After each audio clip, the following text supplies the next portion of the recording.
Hey there, welcome to my workshop. Today I wanted to share with you a little bit of a different quick tip. It's actually 3 different tips, and it's tips on if you're just getting into woodworking. So tip number 1 is to don't go buy a bunch of expensive tools. When I first got into woodworking, I only had 3 tools that I started with, and it was because that was the tools that my dad had.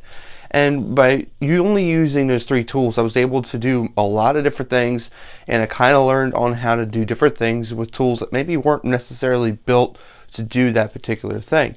So don't go buy a bunch of expensive tools, because for one thing, here's the thing: if you go buy all these tools and try to deck out your shop and get all these really high dollar tools, once you start woodworking, you might find that, hey, this is not really for me, and then you're stuck with all of these tools that you're not going to use. So my advice for that is to buy a middle grade tool, because middle grade, you're going to get something that's still safe but isn't too expensive. And if you do kind of find that you're not into woodworking like you thought, you're not out a ton of money.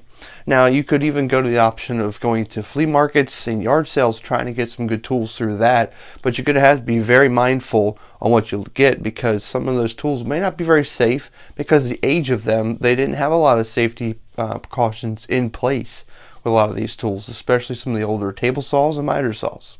So tip number 2 is don't buy a table saw. Now, just before you jump on me about that, let me tell you why. Because with a table saw, that's usually a more expensive purchase. You don't want to go too cheap, because you're going to probably sacrifice a lot of safety things for the cost. Just use the jigsaw, and if you don't really seem to be into woodworking, then you really didn't put a lot of money into the jigsaw. Now with that, you don't want to go so cheap on the jigsaw that alone makes it harder for you to want to even enjoy woodworking. And if you're going to cut something out of plywood that's 10 feet long, don't go using a jigsaw on something like that, because that will frustrate you, and then you'll just not want to do woodworking. At that point, you might want to get a circular saw, and with a circular saw, you can still do a lot of other things, but you might want to check out videos on how to do other things with a circular saw. So my last tip, and I could stand here and tell you so many other things, but I'm just trying to focus at 3 things. Well, my 3rd tip is actually kind of the opposite of the second one. Buy a table saw. And the reason why I'm saying that is because if you find that you are interested in doing well with the stuff that I've already said, with getting minimal tools, trying to go with middle grade type tools, and maybe just using a jigsaw, if you find that you're actually enjoying woodworking, then save up your money, and your first big purchase, in my opinion, should be a table saw. And the reason why I say a table saw is because on a table saw you can do so many different things. You could build yourself a sled so that you can do cross cuts. So in essence, that eliminates using a miter saw.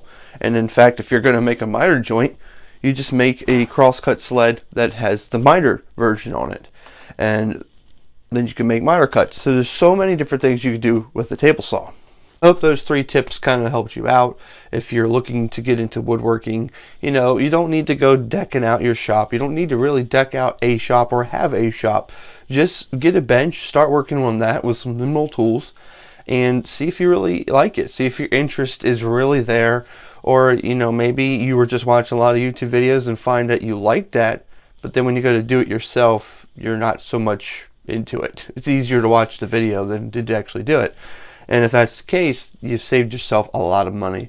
So anyways, I hope that you enjoyed this quick tip Monday, and I'll see you next time in the workshop. Thanks for watching.